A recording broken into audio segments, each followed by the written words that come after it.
Good morning. Welcome to the Morning Coffee, part of the Provoking Safety channel where we think, talk, and do safety with the intention of provoking safety at home and in the workplace. The Morning Coffee is my opportunity to provoke safety and put safety on your mind first thing in the morning. Hopefully it'll carry through all the way to the end of the day. Today's September 3rd. It's Thursday. Really, there's a lot of significant things that occurred this day through history. I'll let you look those up on Wikipedia.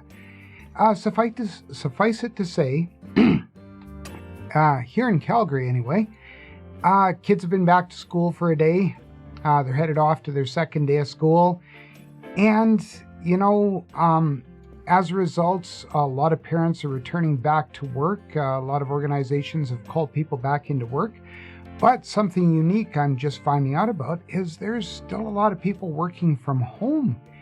And even more so, I'm told, a lot of my friends are telling me that they're going to be working from home well into the new year. So today's article is going to be a little bit more about working from home, but I want to address this in two different ways: the health and safety, and of course a little bit about the risk management. So let's have a look at the article and discuss some of the higher points. This one comes from Singapore, and I know you're thinking, Kevin, Singapore, that's a stretch. Yes and no. People work the same all over the world. We go to work, we do work, we get a paycheck, that's the whole process. It's pretty much the same. And in a lot of different areas of the world, remote work has become part of the norm. Maybe what we need to do is also look at some of the risks. Well, wait, what kind of risk? And this article is pretty good. It talks about not only the health and safety risk. Like, I look at this picture here. Lovely young woman. You cannot tell me that this posture will be conducive to good health in the long run. Like, my neck and back are hurting just looking at her. That hurts me just looking at it. But that's just me. Working from home or remote work has become right across the board, whether it be a small startup or 1 and 2 person business, all the way to multinationals. And the fact that remote work is opening up so many different, opportunities for a lot of different groups. Working from home has become the norm, but there are some inherent risks to it.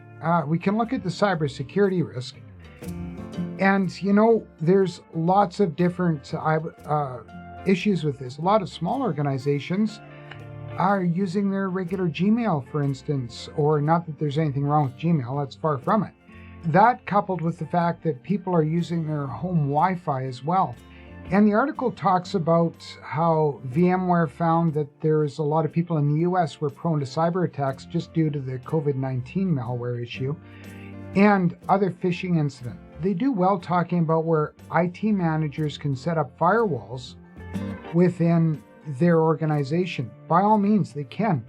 I've walked down the street in my neighborhood and I can't tell you how many unsecured Wi-Fi networks I can find just using my cell phone and scanning.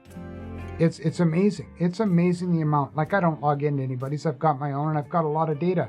I don't need to. It makes me curious of how many people are unaware they're susceptible to an intrusion just because they're using their home network and maybe logging in insecurely or unsecurely to their company's platforms. Now, a lot of organizations will use a VPN and a virtual private network, and that helps for that added security, but you are only as secure as all the steps to get there. So it's something else that you have to look at. Phishing scams. Let's go fishing.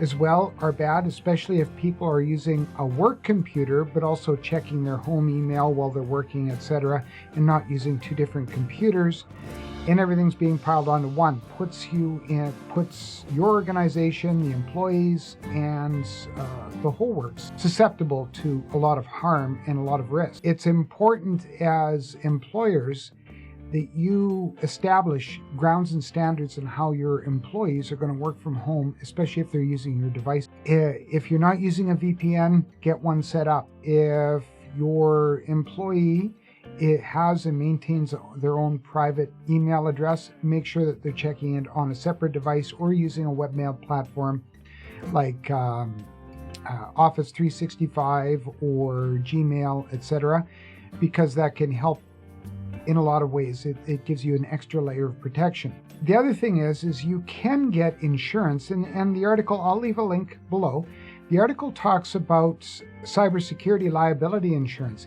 Keep in mind, a lot of times those security insurances and cybersecurity insurances that you get will not insure you against social engineering. So if your employee gets an email and says, hey, transfer all of the money for the accounts receivable into this account, and they do it, if there's no link to be clicked on and they're not going to an additional site or anything else like that, it may be considered as social engineering. They may not be covered.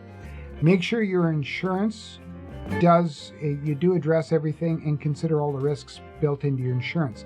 The best thing that you can do is, your people could be your weakest link. Make sure you train them on cybersecurity. In other words, proper access controls, identifying what phishing emails are, wrong websites, making sure that they're using strong passwords, deleting emails. This is very much the same as before COVID-19, but it should be re-emphasized and maybe reinforced even more so for working at home situation. The last one, of course, is ergonomics at home, setting up workstations. As you saw, and I'll quickly scroll back, sorry for the Blair Witch Project idea, but this young lady here, once again, this is typically what's going to happen. People aren't going to have a nice ergonomic chair like I've got or a proper setup.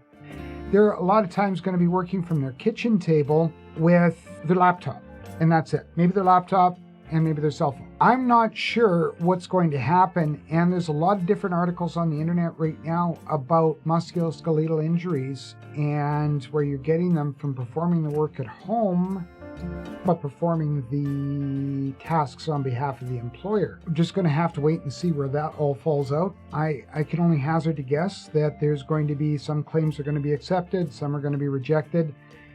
I'm not going to fight that here. I'm not going to talk about it, except that as the employer, you might want to have some work from home guidelines and some ergonomic guidelines for your employees on how to set up their workspaces. I've done another video on it, another coffee video on it. You can have a look up here. Consider things like workstation setup and just guidelines for it. Work-related musculoskeletal disorders are a big problem. This article talks about it in Singapore, so what I'll do is I will also link another article from the Workplace Health Safety Center on musculoskeletal injuries, and I'll add it to the description below so that you can use it as well. At the time of the writing of this article, a burden to the Canadian economy of $22 billion annually. So they do happen, they are realistic, and if your employees are working from home, could be even more so. You certainly don't want the issue if you call the employees back to work and they can't because they're injured. It's just too painful. That pretty much concludes the whole morning coffee for today. Consider the risks that you have of working from home as a worker. Consider the risks of having your workers work from home, both health and safety wise and through the cybersecurity platforms. Weigh it before you make the decision if you're going to have remote work. You can only manage what you can actually directly control. What you can't control, you likely can't manage that well. Anyway, that's it for now. If you like the content, please click the like button. If you didn't, clobber the unlike button, but let me know why. If you haven't done so already, please subscribe. Click the bell. You'll get notified of new content once you select all. And I look forward to bringing you another video when I can. I'm going to have another training video up pretty quick on field level hazard assessments. Anyway, I look forward to bringing you more content, and I'm going to see you next time. Until I do, think safety, talk safety, and do safety with the intention of provoking it at home and in the workplace. Okay, bye for now.